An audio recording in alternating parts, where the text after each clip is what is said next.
Welcome to Plato online. మరి ఈ app ద్వారా group 2 SI constable group 3 group 4 అటు ఆంధ్రప్రదేశ్ కానీ ఇటు తెలంగాణలో కానీ మరి మనం ఆన్లైన్ ప్లాట్ఫామ్ ద్వారా కోచింగ్ ఇస్తున్నటువంటి అంశం మీకు తెలిసిందే. మరి ఈరోజు మనం ఇండియన్ పాలిటీలో భాగంగా అతి ముఖ్యమైనటువంటి కేసు కేశవానంద భారతి కేసు గురించి మనం ఈరోజు చర్చిద్దాం. My dear officers, Kesavananda Bharati కేసును మనం అధ్యయనం చేసేటప్పుడు కేశవానంద భారతి కేసులో ఉన్న తీర్పును మాత్రమే కాదు, కేశవానంద భారతి కేసు యొక్క పూర్వాపరాలు, దానికి సంబంధించినటువంటి రాజ్యాంగ ప్రకరణలు, అదేవిధంగా అయ్యాల పనిచేసినటువంటి 13 మంది అయ్యాల ఉన్నటువంటి ధర్మాసనం అంటే న్యాయమూర్తుల ధర్మాసనం, వాళ్ళు ఇచ్చినటువంటి వాళ్ళ వ్యక్తిగత తీర్పులు, వీటన్నిటిని కూడా మనం క్రోడీకరించి ఈరోజు కేశవానంద భారతి కేసు గురించి మనం నేర్చుకోబోతా ఉన్నాం. సో కేశవానంద భారతి కేసు న్యాయ వ్యవస్థలోనే ఒక మైలురాయి వంటి కేసు. ఇది భారత రాజ్యాంగ అధ్యయనంలో మరి ఒక గొప్ప కేసుగా నిలబడుతున్నటువంటి అంశాన్ని అయితే మనం చూస్తూ ఉన్నాం. కాబట్టి దీన్ని మనం మాట్లాడుకోవాలి. కేశవానంద భారతి కేసుకు సంబంధించింది 1973. అసలు ఏంటి దీని పూర్వ చరిత్ర ఏంటి, దీని బ్యాక్గ్రౌండ్ ఏంటి అనే దగ్గర నుంచి మనం అధ్యయనం చేద్దాం. వాస్తవానికి మనకు భారతదేశ రాజ్యాంగంలో 31వ ఆర్టికల్ మీకు తెలుసు, ప్రాథమిక హక్కుల్లో ఉంటుంది. ఈ 31వ ఆర్టికల్ ప్రాథమిక హక్కుల్లో ఉన్న 31వ ఆర్టికల్ అంటే గతంలో ప్రాథమిక హక్కుల్లో ఉన్నటువంటి 31వ ఆర్టికల్ ఆస్తి హక్కు గురించి తెలియజేస్తూ ఉంటుంది. ఆస్తి హక్కు గురించి తెలియజేస్తుంది. మరి ఇలాంటి ఆస్తి హక్కు 31వ ఆర్టికల్లో అంతర్భాగంగా మనకు 1951లో 1వ రాజ్యాంగ సవరణ చట్టము ద్వారా, మై డియర్ ఆఫీసర్స్ జాగ్రత్తగా గమనించాలి, 1951 1వ రాజ్యాంగ సవరణ చట్టం ప్రకారం ఏం చేశారంటే ఈ 31వ ప్రకరణలో 2 ఉప ప్రకరణలను జోడించడం జరిగింది. 2 ఉప ప్రకరణలను చొప్పించడం జరిగింది. మొదటిది 31 క్లాస్ ఏ అయితే రెండోది 31 క్లాస్ బి. మరి ఆలోచన చేయాలి, ఏం చెప్తా ఉంది 31 ఏ ఏం చెప్తుంది, 31 బి ఏం చెప్తా ఉంది. మరి 1951లో 1వ రాజ్యాంగ సవరణ చట్టం ద్వారా ఈ 2 ఉప ప్రకరణలను తీసుకురావడానికి బీహార్లో కామేశ్వరి సింగ్ కేసు అనేది కారణమవుతుంది. అయ్యాల బీహార్లో మరి రాజరిక వంశానికి చెందినటువంటి కామేశ్వరి సింగ్ అనే వ్యక్తికి సంబంధించినటువంటి కేసును, ఆ తీర్పును అధిగమించడానికి మన భారత పార్లమెంట్ ఆనాడు నెహ్రూ గారి ప్రభుత్వం 1951లో మొట్టమొదటి రాజ్యాంగ సవరణ చట్టం చేసి ఈ 2 ఉప ప్రకరణలను చేర్చడం జరిగింది. అంటే భారత రాజ్యాంగంలో చేర్చడం జరిగింది. అది కూడా ప్రాథమిక హక్కుల్లో చేర్చడం జరిగింది. అది కూడా 31వ ఆర్టికల్లో చేర్చడం జరిగింది. మరి 31 ఏ ఏం చెప్తా ఉంది, 31 ఏ ఏం చెప్తా ఉందంటే మై డియర్ ఆఫీసర్స్ మనం గమనించాలి. చాలా స్పష్టంగా ప్రజా సంక్షేమము,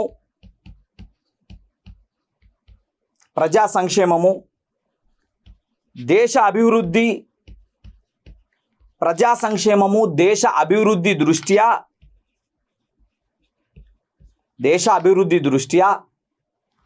భూ సంస్కరణల చట్టాలను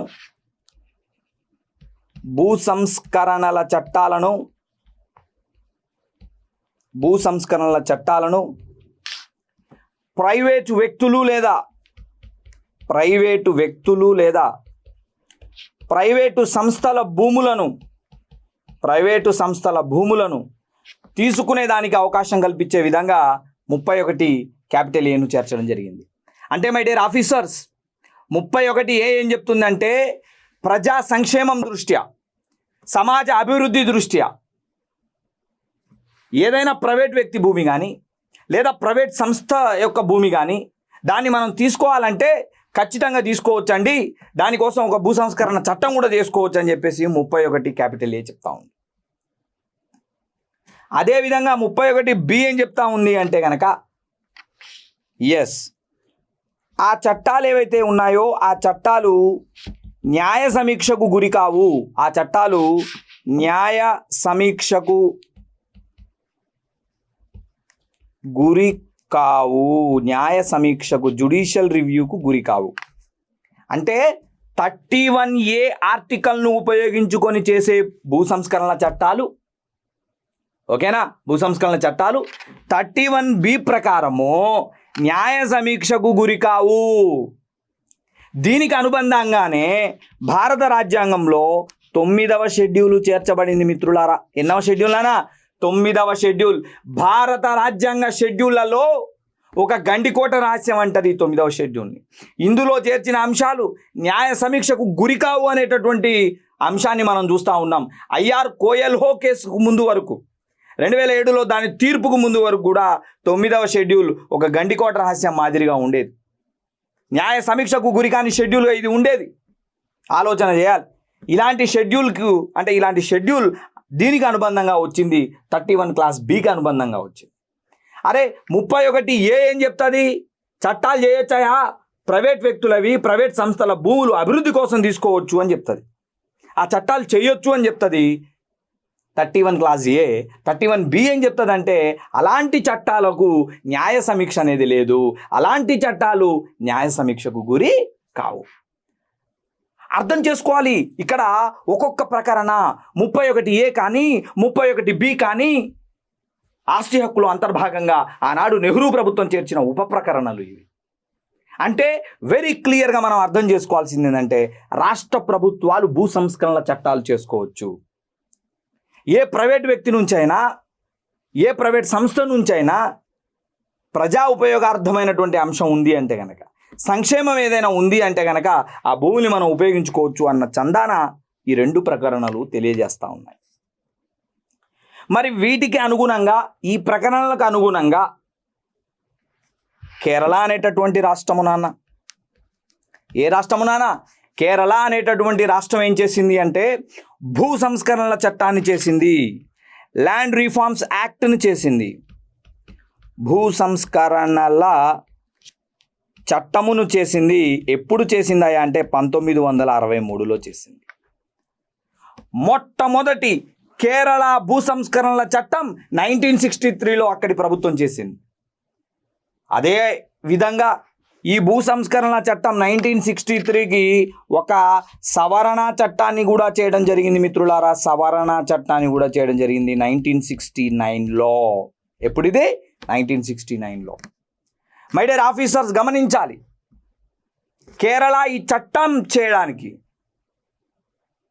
31A ఆర్టికల్ అనేది దోహదపడింది. 31Aలో ఉన్నటువంటి రాష్ట్రాలు చట్టాలు రూపొందించవచ్చు అనేటటువంటి అంశం ఉపయోగపడింది. వారు ఆ అంశం ఆధారంగా, ఆ ప్రకరణ ఆధారంగా వారు ఆ చట్టాన్ని చేశారు. ఇక్కడ మీరు అర్థం చేసుకోండి, 1963లో భూ సంస్కరణల చట్టం, ఆ చట్టానికి అనుబంధంగా, ఆ చట్టానికి కొనసాగింపుగా, ఆ చట్టానికి సవరణ చట్టంగా 1969లో ఇప్పుడు మీరు ఇక్కడ చూస్తున్నటువంటి సవరణ చట్టం కూడా చేయడం జరిగింది. ఈ చట్టాలకు అనుగుణంగా కేరళలో అభివృద్ధి పేరిట, సమాజ అభివృద్ధి పేరిట, ప్రజా సంక్షేమం పేరిట ప్రైవేట్ వ్యక్తుల, ప్రైవేట్ సంస్థల యొక్క భూములు అవసరం మేరకు తీసుకోవడం అయితే జరిగింది. అవసరం మేరకు అయితే తీసుకోవడం జరిగింది. మరి మై డియర్ ఆఫీసర్స్ గమనించాలి, కేరళ అనేటటువంటి రాష్ట్రంలో కాసర్గఢ్ అనేటటువంటి జిల్లాలో ఈ యొక్క కేశవానంద భారతి గారి యొక్క మఠం ఉంటుంది. ఏ జిల్లాలో? కాసర్గఢ్ అనే జిల్లాలో, కాసర్గఢ్ అనేటటువంటి జిల్లాలో కేరళలో ఎడనీర్, ఇక్కడ మీరు అర్థం చేసుకోవాలి, ఎడనీర్ మఠము. మరి ఈ ఎడనీర్ మఠం ఏదైతే ఉందో ఇది కాసర్గఢ్ జిల్లాలో ఉంది, కేరళలో ఉంది. కేరళలో ఉన్నటువంటి ఈ మఠం, ఈ ఎడనీర్ అనేటటువంటి మఠానికి అధిపతి మన కేశవానంద భారతి శ్రీపాద గల్వార్. కేశవానంద భారతి శ్రీపాద గల్వార్, అది ఆయన పూర్తి పేరు మై డియర్ ఆఫీసర్స్. ఈ కేశవానంద భారతి శ్రీపాద గల్వార్ గారు ఎడనీర్ అనేటటువంటి మఠాన్ని కాసర్గఢ్ జిల్లాలో నడుపుతూ ఉంటే ఈ భూ సంస్కరణల చట్టం ప్రకారం ఆయన మఠానికి సంబంధించినటువంటి భూమి కొంత కేరళ ప్రభుత్వం తీసుకుంటే న్యాయ పోరాటం ప్రారంభించాలని చెప్పేసి కేరళ హైకోర్టును ఆశ్రయిస్తారు కేశవానంద భారతి గల్వార్ గారు.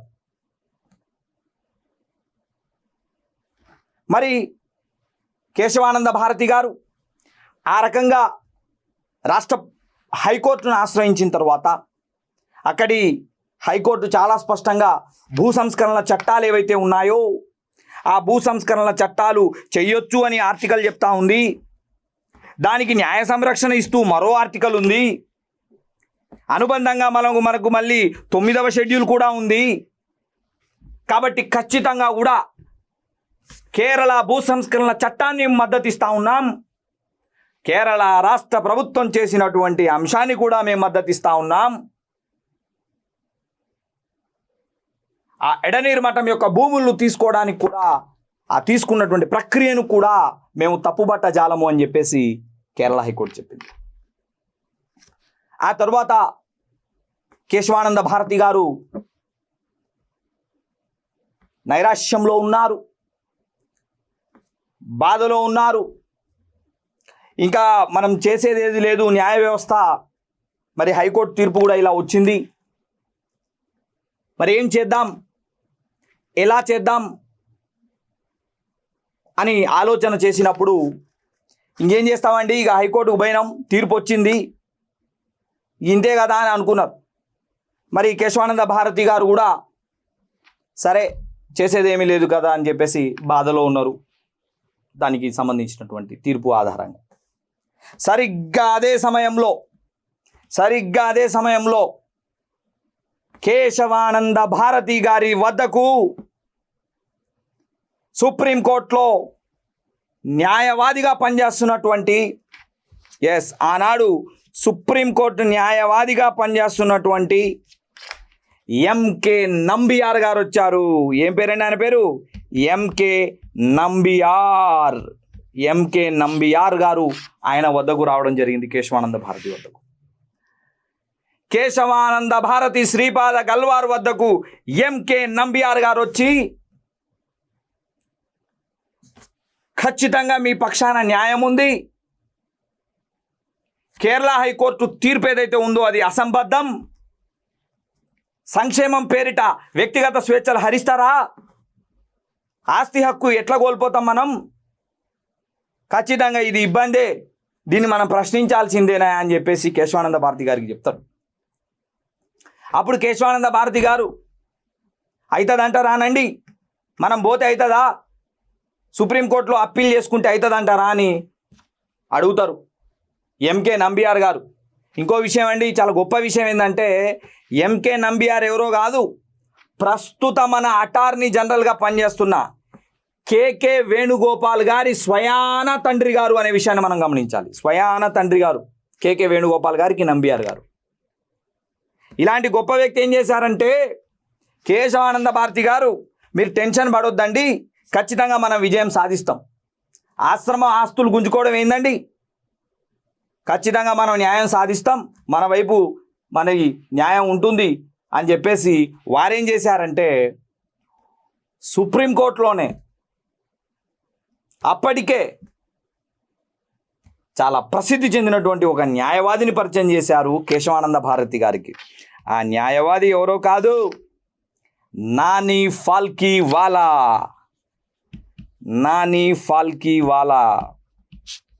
మీ అందరికీ తెలుసు నాని ఫాల్కీవాలా గారి గురించి. సినిమా రంగానికి మెగాస్టార్ చిరంజీవి ఎలాగో న్యాయవాద రంగానికి నాని ఫాల్కీవాలా గారు ఒకప్పుడు అలా. Is a great man Nani Palkhivala గారు, సుప్రసిద్ధ అడ్వకేట్ ఆ రోజుల్లో. అలాంటి నాని ఫాల్కీవాలా గారు కూడా కేశవానంద భారతి గారికి చెప్పారు, మన వైపున న్యాయం ఉన్నది, మనం ఖచ్చితంగా పోరాడతాం, ఈ 31A ఏందో, ఈ 31B ఏందో, అసలు ఆర్టికల్ 31 ఆస్తి హక్కు ఎందుకు ఇచ్చినారో వీటన్నిటి గురించి మనం మాట్లాడదాం, మీరేం టెన్షన్ పడకూడదు, ఖచ్చితంగా మనం కేసును పోరాడదాం, కేసును టేకప్ చేద్దామని చెప్పేసి ఆ రకంగా సుప్రీంకోర్టులో 32వ ఆర్టికల్ ప్రకారం రిట్ పిటిషన్ను జారీ చేశారు.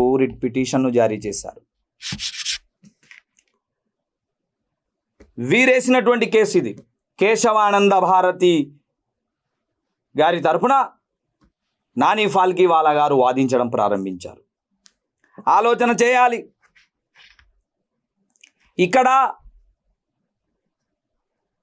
కేశవానంద భారతి గారి తరఫున నాని ఫాల్కీవాలా గారు ఉన్నారు.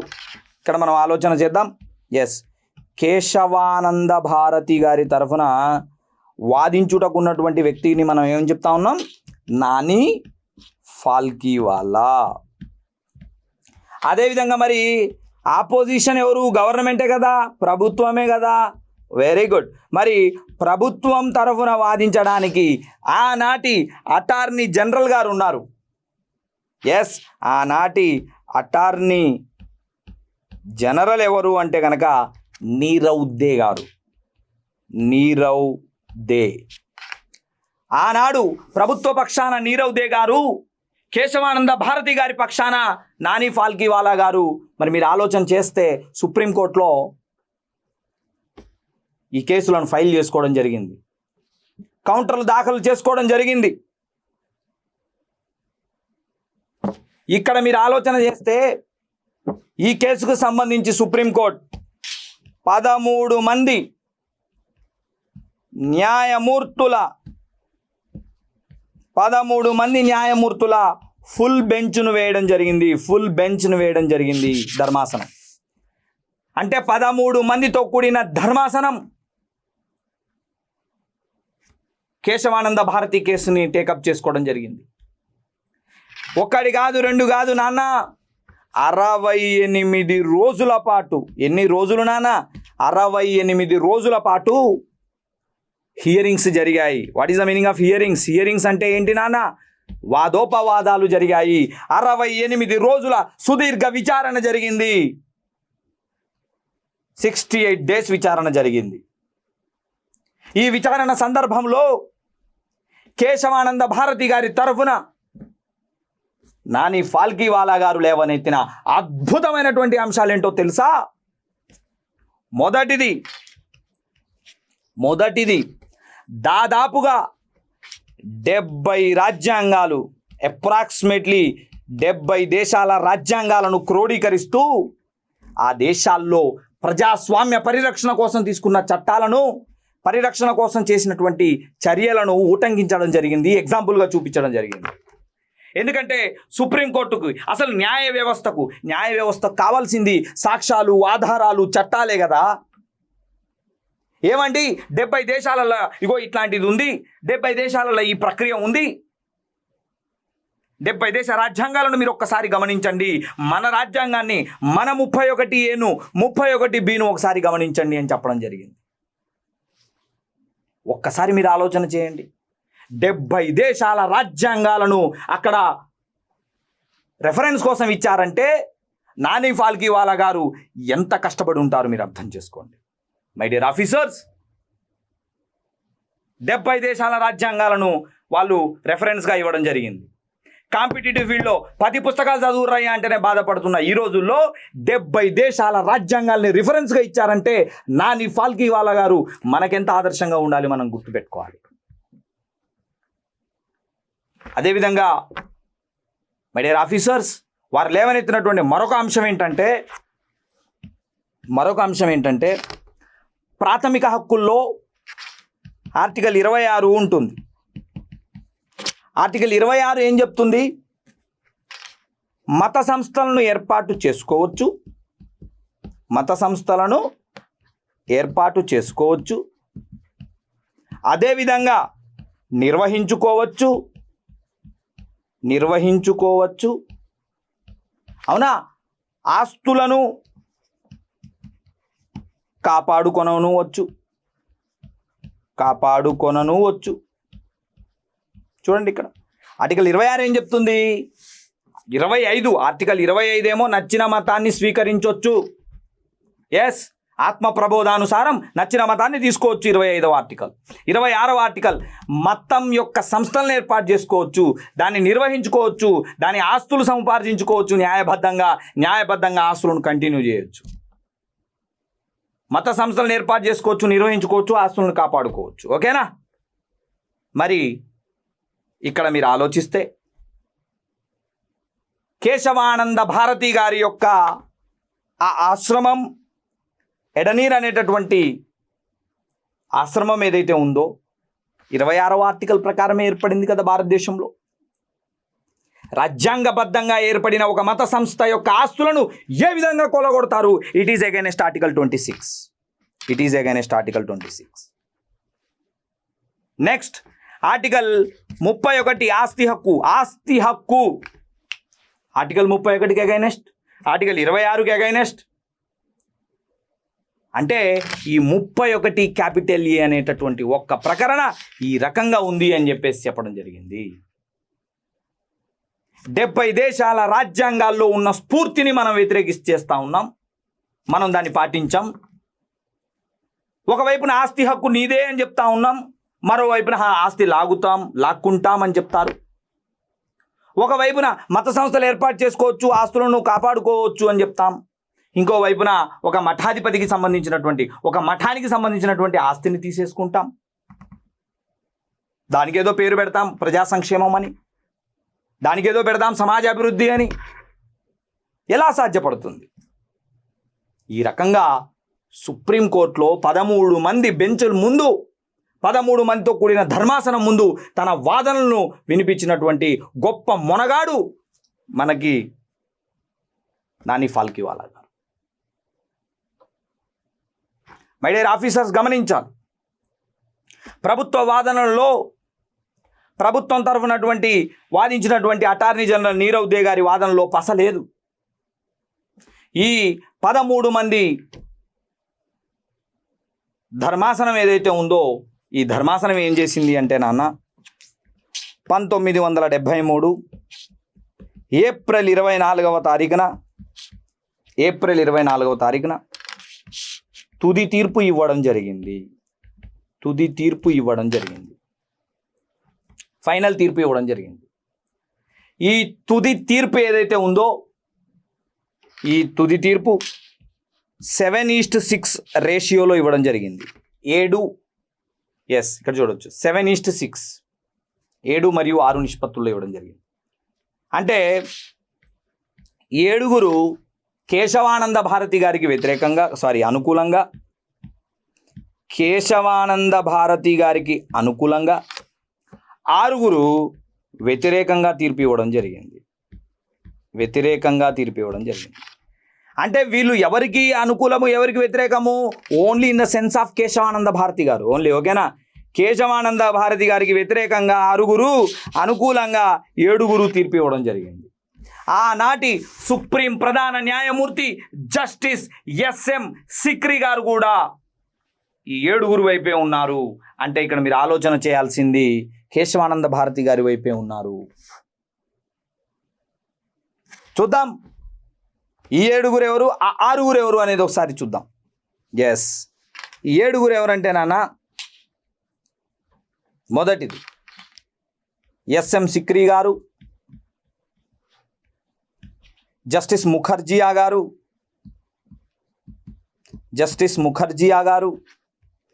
జస్టిస్ హెగ్డే గారు, అదేవిధంగా జస్టిస్ గ్రోవర్ గారు, అదేవిధంగా జస్టిస్ శలత్ గారు, అదేవిధంగా జస్టిస్ పి జగన్మోహన్ రెడ్డి గారు,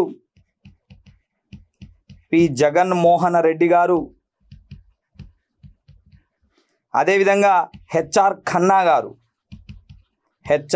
గారు, వీరందరూ కూడా కేశవానంద భారతి గారికి అనుకూలంగా తీర్పు ఇవ్వడం జరిగింది, ప్రభుత్వానికి వ్యతిరేకంగా తీర్పు ఇవ్వడం జరిగింది.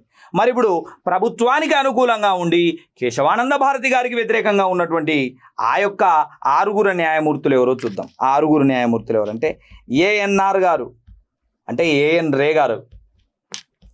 రే, అదేవిధంగా జస్టిస్ మాథ్యూ గారు, అదేవిధంగా జస్టిస్ ద్వివేది గారు,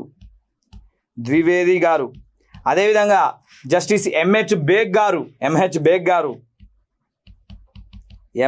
బేగ్, అదేవిధంగా జస్టిస్ చంద్రచూడ్ గారు, అదేవిధంగా జస్టిస్ పాలేకర్ గారు. చూడండి మై డియర్ ఆఫీసర్స్, ఇక్కడ గమనించండి. 7 కేశవానంద భారతి గారికి అనుకూలంగా, 6 మరి ప్రభుత్వానికి అనుకూలంగా తీర్పు ఇవ్వడం జరిగింది. మీ అందరికీ తెలుసు ఆటోమేటిక్గా 7 అంటే తీర్పులో ఎవరు గెలిచినట్టు? కేశవానంద భారతి గారే విజయం సాధించినట్టు. ఇక ఒక్కసారి జాగ్రత్తగా ఆలోచన చేయండి. తీర్పు వచ్చింది ఏ తారీఖు అంటా ఉన్నాం? 1973 ఏప్రిల్ 24వ తారీఖు అంటున్నాం కదా, అవునా కదా? ఈ 1973 ఏప్రిల్ 24వ తారీఖున ఇచ్చినటువంటి తీర్పులో ప్రధానమైన అంశం ఏంటంటే మౌలిక లక్షణం దెబ్బతినకుండా రాజ్యాంగాన్ని సవరించాలి. మౌలిక లక్షణం, దీన్నే మనము బేసిక్ స్ట్రక్చర్ అంటాం నాన్న. ఏ స్ట్రక్చర్ నాన్న? Basic structure of Indian constitution. వాస్తవానికి ఇక్కడ ఆలోచన చేయండి. మీరు రాజ్యాంగ సవరణ చేశారు, ఇక్కడ చూడొచ్చు మనం. మీరు రాజ్యాంగ సవరణ చేశారు, 1951లో 1వ రాజ్యాంగ సవరణ చట్టం చేశారు, 2 ఆర్టికల్లు కూడా సృష్టించారు. అద్భుతం, అత్యద్భుతం. కానీ ఇక్కడ తీర్పు ఏంటంటే, కానీ మీరు చేసే రాజ్యాంగ సవరణ వల్ల, మీరు చేసే కార్యక్రమాల వల్ల, ఎందుకోసం రాజ్యాంగం రాసినామో, ఏ ఆశయాలతో రాజ్యాంగం రాసినామో, ఏ ఉద్దేశాలతో రాజ్యాంగాన్ని రాసినామో, ఎంత పోరాటం అండి. బ్రిటిష్ వారితో అన్ని సంవత్సరాల పోరాటం తర్వాత, భారతదేశానికి స్వాతంత్రం సిద్ధించిన తర్వాత, భారత రాజ్యాంగాన్ని 2 సంవత్సరాల 11 నెలల 18 రోజులు రాసేటప్పుడు మనం ఆచరించిన ఆదర్శాలు ఎన్నో తెలుసా? రాజ్యాంగం రాయడానికి దారి తీసిన పరిస్థితులు ఎన్నో తెలుసా? ఎన్ని డక్కాబుక్కీలు దీన్ని మనం రాజ్యాంగం రాసినామో తెలుసా? ఒకసారి ఆలోచన చేయాలి. ఇగో ఇన్ని ఆదర్శాలు, ఇన్ని స్ఫూర్తి, ఇంత విలువలతో కూడినటువంటి ఈ రాజ్యాంగం, దీన్ని నువ్వు సవరించేటప్పుడు మౌలిక లక్షణాన్ని దాటకూడదు. మౌలిక లక్షణం దాటకూడదు అని చెప్పేసి మనం గుర్తుపెట్టుకోవాలి మై డియర్ ఆఫీసర్స్. ఉదాహరణకు ఒక్క మాట ఆలోచన చేయండి. ఒక్కసారి ఇప్పుడు చెప్పే విషయాన్ని మీరు అర్థం చేసుకోండి. మనకు తాత ఒక ఇల్లు కట్టించాడు, చాలా పెద్ద బంగ్లా, ఊళ్ళో మందే టాప్.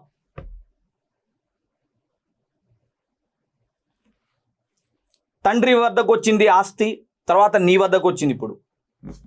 ఇప్పుడు నువ్వే, you are the boss of the house. నువ్వే ఇప్పుడు ఆ ఇంటికి యజమానివి. తాత కట్టాడు ఇల్లు, 1 ఎకరం స్థలంలో కట్టాడు. ఎకరం స్థలంలో ఇల్లుంది. ఇగో ఇక్కడ ఇల్లు ఉంటుంది.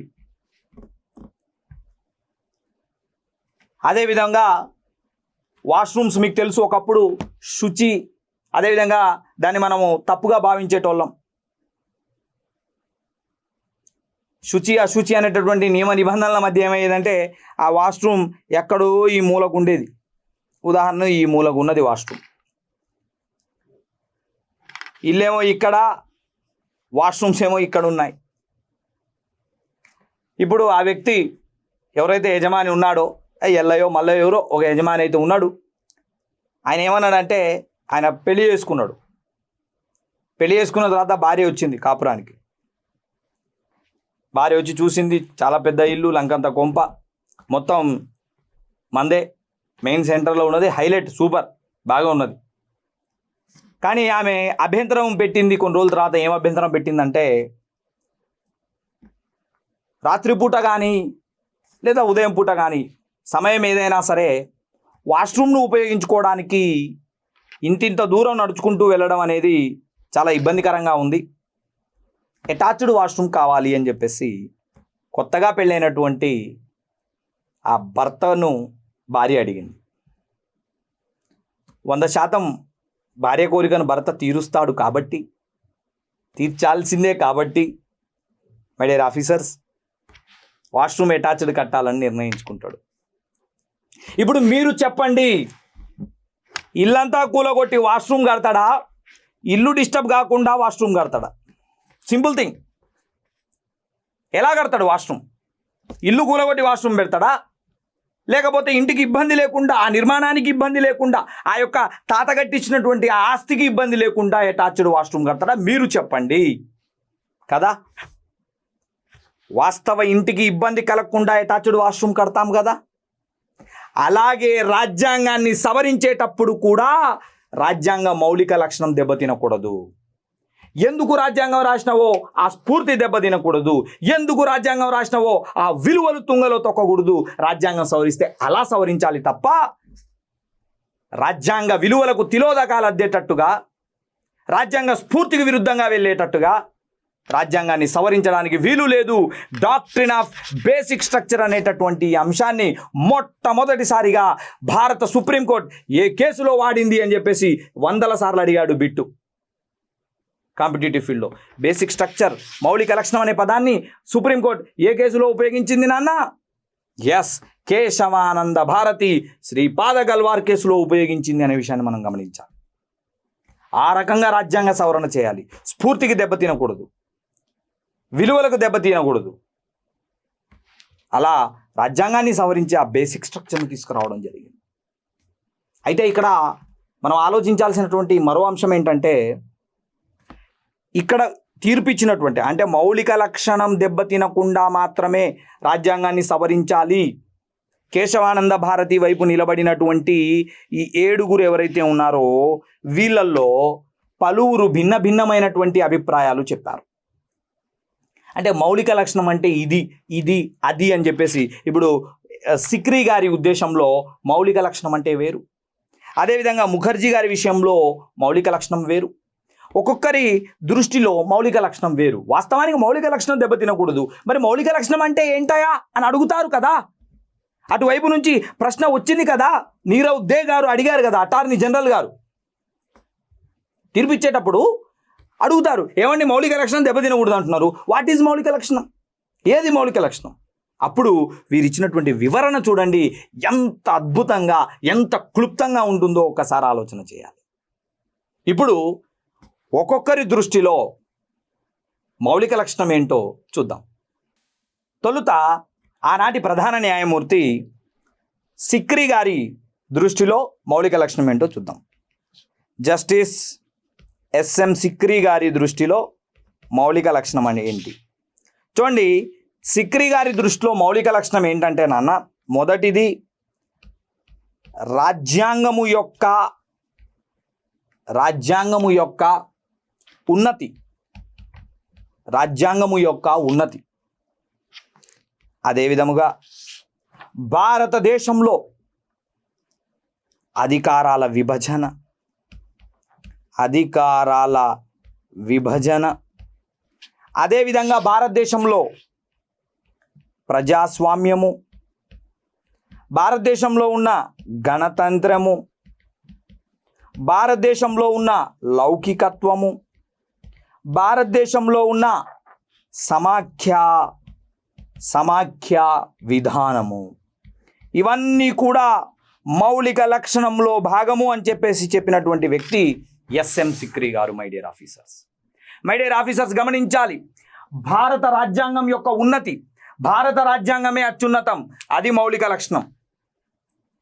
ఎస్, నువ్వు ఎటొచ్చినా రాజ్యాంగమే గొప్పది, రాజ్యాంగం యొక్క ఉన్నతి గొప్పది, అది మౌలిక లక్షణం. అది దెబ్బతినకూడదు. నువ్వు చేసే రాజ్యాంగ సవరణ రాజ్యాంగం యొక్క ఉన్నతిని దెబ్బతీయకూడదు. అదేవిధంగా భారతదేశంలో ఉన్న ప్రజాస్వామ్యం,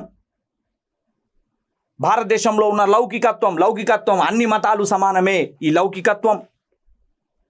అదేవిధంగా గణతంత్రము, భారత రాష్ట్రపతి ఎన్నికల ద్వారా రావాలి, ఎన్నికల ద్వారా మాత్రమే రావాలి అని చెప్పేటటువంటి గణతంత్రము. అదేవిధంగా భారతదేశంలో అధికారాలు, భారతదేశంలో అధికారాలు కేంద్ర జాబితా, రాష్ట్ర జాబితా, ఉమ్మడి జాబితా, అదేవిధంగా అవశిష్ట జాబితా అని చెప్పేసి భారతదేశంలోని అధికారాలు విభజించబడ్డాయి. ఆ అధికారాల విభజన కూడా మౌలిక లక్షణమే. నువ్వు చేసే రాజ్యాంగ సవరణ దీనికి ఇబ్బంది కలిగించకూడదు. అంటే ఎస్ఎం సిక్రీ గారి దృష్టిలో రాజ్యాంగ సవరణలు సమాఖ్య విధానానికి ఇబ్బంది కలిగించకూడదు. రాజ్యాంగ సవరణలు లౌకికత్వానికి, గణతంత్రానికి, ప్రజాస్వామ్యానికి, అధికారాల విభజనకు, రాజ్యాంగం యొక్క ఉన్నతికి ఇబ్బంది కలిగించకుండా మాత్రమే సవరించాలి తప్ప మరో రకంగా సవరించకూడదు అని ఆనాటి ప్రధాన న్యాయమూర్తి ఎస్ఎం సిక్రీ గారి అభిప్రాయం. ఆ తరువాత my dear officers, justice Hegde మరియు ముఖర్జియా గారి యొక్క అభిప్రాయం ప్రకారం వీరిద్దరూ సంయుక్త అభిప్రాయాన్ని తెలియజేయడం జరిగింది. అంటే వీరి యొక్క అభిప్రాయాలు రెండు కూడా సమానంగా ఉంటాయి. వీరేమంటారంటే సమైక్యత, సమగ్రత, అదేవిధంగా సార్వభౌమాధికారము, అదేవిధంగా సమగ్రత, వచ్చేసింది కదా సమగ్రత ఆల్రెడీ, గణతంత్రము, వెరీ గుడ్, గణతంత్రము, అదేవిధంగా వ్యక్తి స్వేచ్ఛ, individual liberty or independent liberty, వ్యక్తి స్వేచ్ఛ, ఇవన్నీ కూడా మౌలిక లక్షణములో భాగము అని చెప్పేసి చెప్పడం జరిగింది. మై డియర్ ఆఫీసర్స్, హెగ్డే గారు మరియు ముఖర్జియా గారు ఏమంటారంటే దేశ సమైక్యత, సమగ్రత అనేది ఒక మౌలిక లక్షణం. సమైక్యత, యూనిటీ, కులాలుంటాయి, మతాలుంటాయి, జాతులుంటాయి, వర్గాలుంటాయి, అందరము సమానమే, అందరము ఒక్కటే, ఆల్ ఆర్ ఈక్వల్. భిన్నత్వంలో ఏకత్వం. వణికి పుచ్చుకొని ముందుకు పోతున్నటువంటి ఈ దేశంలో, ఈ మన ప్రజాస్వామ్యంలో ఈ సమైక్యత అనేది చాలా గొప్ప లక్షణం. సమగ్రత, ఇంటిగ్రిటీ, అభివృద్ధి ఫలాలు కింది వరకు అందాలనేటటువంటి సమగ్రత. అదేవిధంగా సార్వభౌమాధికారం, భారతదేశం యొక్క సర్వోన్నతాధికారం, సార్వభౌమాధికారం, సొంత నిర్ణయాలు తీసుకోగలగడం. అదేవిధంగా గణతంత్రం, భారతదేశం గణతంత్ర దేశం, దేశాధ్యక్షుడు, దేశ అధినేత, రాజ్యాంగాధిపతి వారసత్వంగా కాదు ఎన్నికల ద్వారా వస్తాడని చెప్పే గణతంత్రం. అదేవిధంగా ప్రతి వ్యక్తికి ఉండేటటువంటి independent liberties or individual liberties, ఆ వ్యక్తి స్వేచ్ఛలు, ఇవన్నీ మౌలిక లక్షణం. దీన్ని దెబ్బతీయకూడదు అని చెప్పడం జరిగింది. ఇది ఎవరి అభిప్రాయం? హెగ్డే మరియు ముఖర్జియా గారి అభిప్రాయం ప్రకారం. అదేవిధంగా my dear officers, Shelat and Grover గారి అభిప్రాయం ప్రకారం,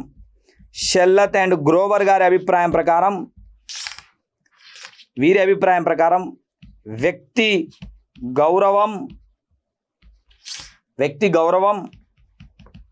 సమైక్యత,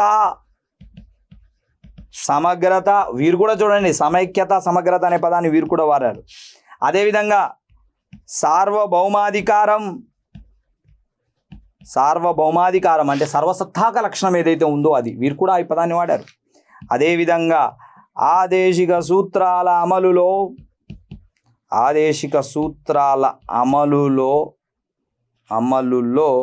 సంక్షేమ రాజ్యం. చూడండి, ఇక్కడ మనం అర్థం చేసుకోవాల్సింది my dear officers, Shelat and Grover గారి ప్రకారం వ్యక్తిగత గోప్యత లేదా వ్యక్తిగత గౌరవం, ఇండివిజువల్ రెస్పెక్ట్, వ్యక్తిగత గౌరవం అనేది ఉండాలి, డిగ్నిటీ అనేది ఉండాలి. మరి అలా వ్యక్తిగత గౌరవం మౌలిక లక్షణమే. అదేవిధంగా ఇక్కడ తీసుకుంటే సమైక్యత, సమగ్రత, యూనిటీ అండ్ ఇంటిగ్రిటీ, అదేవిధంగా సావర్నిటీ, సార్వభౌమాధికారము, అదేవిధంగా ఆదేశిక సూత్రాలను అమలు చేసేటప్పుడు సంక్షేమ రాజ్యము అంటే సంక్షేమ రాజ్యాన్ని దృష్టిలో పెట్టుకొని ఆదేశిక సూత్రాలను అమలు చేయడం, ఇవన్నీ కూడా మౌలిక లక్షణంలో భాగమే అని చెప్పేసి షెలత్ అండ్ గ్రోవర్ గారు అభిప్రాయపడతారు. అదేవిధంగా ఇందాక చెప్పినట్టు హెగ్డే గారు అండ్ ముఖర్జియా గారు మరో రకంగా అభిప్రాయపడతారు. అదేవిధంగా ప్రధాన న్యాయమూర్తి ఎస్ఎం సిక్రీ గారి అభిప్రాయం వేరుగా ఉంటుంది. ఇకపోతే ఇప్పుడు మనము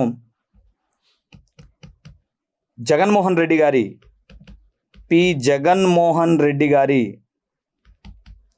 అభిప్రాయాన్ని చూద్దాం. పి జగన్మోహన్ రెడ్డి గారు చాలా సరళంగా, చాలా సున్నితంగా, ఏకవచనంలో వీరు మౌలిక లక్షణాలు చెప్పడం జరిగింది. అదేంటంటే ప్రవేశికా స్వరూపం అంతా కూడా మౌలిక లక్షణంలో భాగమే. అంటే ప్రవేశికలో ఉండే పదాలన్నీ కూడా, ప్రవేశికలో చెప్పబడినటువంటి ప్రతి పదము మౌలిక లక్షణమే, ఏది కూడా దెబ్బతినకూడదు. ప్రవేశిక ఎలా ఉంటుందండి? భారతదేశ ప్రజలమైన మేము మా భారతదేశ రాజ్యాంగాన్ని సర్వసత్తాక సామ్యవాద లౌకిక ప్రజాస్వామ్య గణతంత్ర, అంటే ఇక్కడ చూడండి, సర్వసత్తాక సామ్యవాద లౌకిక ప్రజాస్వామ్య గణతంత్ర, ఈ పదాలన్నీ మౌలిక లక్షణమే. అదేవిధంగా అక్కడ తీసుకుంటే సాంఘిక ఆర్థిక రాజకీయ న్యాయం అంటున్నాం, ఈ న్యాయం మౌలిక లక్షణమే. 5 రకాల స్వేచ్ఛలు, ఆలోచనలో, భావ ప్రకటనలో, ధర్మంలో, విశ్వాసంలో, ఆరాధనలో స్వేచ్ఛ అని ఉంటుంది. స్వేచ్ఛ అనేది కూడా మౌలిక లక్షణమే. హోదాలో, అవకాశాల్లో సమానత్వం అని ఉంటుంది, సమానత్వం కూడా మౌలిక లక్షణమే. సౌభ్రాతృత్వం మౌలిక లక్షణమే. సమగ్రత అనే పదం మౌలిక లక్షణమే. అంటే ప్రవేశిక మొత్తం కూడా మౌలిక లక్షణంలో అంతర్భాగమే, దాంట్లోని పదాలన్నీ మౌలిక లక్షణంలో అంతర్భాగమే అని చెప్పేసి జగన్మోహన్ రెడ్డి గారు చెప్తారు. అదే విధముగా హెచ్ఆర్ కన్నా గారు ఏం చెప్తారంటే, నాన్న, ఎస్, ఆదేశిక సూత్రాలను అమలు చేసేటప్పుడు కొంతమేరకు ప్రాథమిక హక్కులు ఇబ్బంది కలిగినా అది నెగ్లిజిబుల్, దాన్ని మనం పెద్దగా పట్టించుకోవాల్సిన అవసరం లేదు అన్నట్టుగా 31C ఉంటుంది. ఆ 31C అనేది కూడా మౌలిక లక్షణంలో భాగమే అని చెప్పేసి హెచ్ఆర్ కన్నా గారు అంటారు. అంటే ఆదేశిక సూత్రాలను అమలు చేసేటప్పుడు కొంతమేరకు ప్రాథమిక హక్కులు నష్టం వాటిల్లినా కూడా కొంతమేరకు తాత్కాలికంగా ప్రాథమిక హక్కులకు ఇబ్బంది కలిగించినా దాన్ని మనం పట్టించుకోవాల్సిన అవసరం లేదు అన్న చందాన ఉండే ఈ 31Cని మౌలిక లక్షణంలో భాగం అని చెప్తారు హెచ్ఆర్ కన్నా గారేమో 31C మౌలిక లక్షణం అంటారు. జగన్మోహన్ రెడ్డి గారు అంటే ఇక్కడ ఈయన జస్టిస్ పి జగన్మోహన్ రెడ్డి గారు ప్రవేశికలో పదాలు మౌలిక లక్షణం అంటారు. అదేవిధంగా ఇక్కడ తీసుకున్నట్లయితే శరత్ అండ్ గ్రోవర్ గారు మరి సమగ్రత, సమైక్యత, వ్యక్తిగత గౌరవం, అవునా, అదేవిధంగా ఆదేశిక సూత్రాల అమల్లో సంక్షేమ రాజ్యం, ఇవి మౌలిక లక్షణం అంటారు. హెగ్డే గారేమో సార్వభౌమాధికారము, గణతంత్రము, సమగ్రత, సమైక్యత, వ్యక్తిగత స్వేచ్ఛ, ఇది మౌలిక లక్షణం అంటారు. ఇక్కడికి వచ్చేసరికి సిక్రీ గారు రాజ్యాంగం యొక్క ఉన్నతిని కానీ, అదేవిధంగా అధికారాల విభజన కానీ, ప్రజాస్వామ్యం కానీ, గణతంత్రం కానీ, లౌకికత్వం కానీ, ఇవన్నీ కూడా మౌలిక లక్షణం అంటారు. అంటే ఒక్కొక్కరి అభిప్రాయంలో మౌలిక లక్షణం అంటే ఇది అని గమనించాలి. అంటే ఇక్కడ మీరు ఆలోచన చేయాల్సిన అంశం ఏంటంటే, మై డియర్ ఆఫీసర్స్, రాజ్యాంగాన్ని సవరించవచ్చు. చూడు, రాజ్యాంగాన్ని సవరించకూడదని చెప్పట్లా, రాజ్యాంగాన్ని సవరించవచ్చు. కానీ ఆ సవరణ ఎలా ఉండాలి? రాజ్యాంగ మౌలిక లక్షణం దెబ్బతినకుండా మాత్రమే ఉండాలి. అంటే రాజ్యాంగ స్ఫూర్తికి తూట్లు పొడిచే విధంగా, రాజ్యాంగ విలువలకు తూట్లు పొడిచే విధంగా, రాజ్యాంగం యొక్క ఉన్నతిని దెబ్బతీసే విధంగా ఉండకూడదు అనేది అసలైన తీర్పు. అంటే కేశవానంద భారతి విషయంలో కేరళ రాష్ట్రం చేసినటువంటి చట్టాలు చేయొచ్చు, తప్పు లేదు. కానీ వ్యక్తిగత స్వేచ్ఛలు దెబ్బతీసే విధంగానా, ఆ వ్యక్తి యొక్క ఆస్తి హక్కు దెబ్బతీసే విధంగానా 31A అనేటటువంటి ఆర్టికల్ను సృష్టించవచ్చు, కాదనట్లా. కానీ ఎలా? ఒక వ్యక్తి యొక్క ఆస్తి హక్కును దూరం చేసేటట్లా, ఒక సంస్థ యొక్క ప్రయోజనాలు దెబ్బతీసేటట్లా. కాబట్టి ఈ రకంగా కేశవానంద భారతి గారు విజయం సాధించారు. తిరిగి తన ఎడనీరు యొక్క ఆ యొక్క మఠం యొక్క ఆస్తులను తిరిగి పొందుకోవడం జరిగింది. ఆ రకంగా కేశవానంద భారతి గారి యొక్క కేసు భారతదేశంలో ఒక మైలురాయిగా నిలబడింది అనే విషయాన్ని మనం గమనించాలి. అంటే ప్రవేశిక రాజ్యాంగంలో అంతర్భాగమే అని చెప్పబడిన కేసు కూడా ఇదే అని చెప్పుకోవాలి. ఆ రోజు రాజకీయ వర్గాల్లో ఆనాడు ఉన్నటువంటి ఇందిరమ్మ ప్రభుత్వానికి ఈ తీర్పు ఒక రకంగా కొరకరాని కొయ్యగా మారింది అని మనం చెప్పుకోవాలి. దాని తర్వాత జరిగిన రాజకీయ పరిణామాలు ఇవన్నీ కూడా మనం క్లాసులలో అల్టిమేట్గా వస్తున్నటువంటి అంశాల ఆధారంగా మనం చెప్పుకుంటాం. ఉదాహరణకు సుప్రీం న్యాయమూర్తుల నియామకం దగ్గర మనం చెప్పినాం, ఈ తీర్పు ఆధారంగానే కొంతమంది నియామకం దగ్గర కొంత వివక్షత అయితే కనపడింది. ఇలాంటి విషయాలు మన ప్లాటో ఆన్లైన్ యాప్లో ఉన్నటువంటి పాలిటీ క్లాస్లో మరిన్ని ఇంట్రెస్టింగ్ విషయాలన్నీ మీరు అక్కడ నేర్చుకోవచ్చు, టాపిక్కి అనుబంధంగా వచ్చేటటువంటి అంశాల ఆధారంగా. ఓకేనా? ఇది ఈ రకంగా మనం తీసుకున్నట్లయితే మరి మన ప్లాటో ఆన్లైన్ యాప్ యొక్క ఈ సౌండ్ టెక్నాలజీ కానీ, ఈ స్క్రీనింగ్ టెక్నాలజీ కానీ, అదేవిధంగా వీళ్ళు ఇస్తున్నటువంటి ఎస్పెషల్ మోస్ట్ ఇంపార్టెంట్ ఏంటంటే నాన్న గమనించాల్సింది, అద్భుతమైనటువంటి వివరణ, లోతైన వివరణ, మారుతున్న ట్రెండ్కు తగ్గట్టు వీళ్ళు ఇస్తున్నటువంటి ఈ కోచింగ్, అప్డేటెడ్ మ్యాటర్, అదేవిధంగా సబ్జెక్ట్లో కూడా చాలా లోతైనటువంటి చర్చ లోపల మీరు యాప్లో చూసినట్లయితే సమగ్రమైనటువంటి చర్చ జరుగుతూ ఉంటుంది. వీటన్నిటిని ఉపయోగించుకొని మీరందరూ రాబోయే తెలంగాణ నోటిఫికేషన్లో కానీ అటు రాబోతున్న ఆంధ్రప్రదేశ్ జాబ్ క్యాలెండర్లో కానీ మీరందరూ ఉద్యోగాలు సాధించాలని కోరుకుంటూ మీ పాలిటీ పాషా.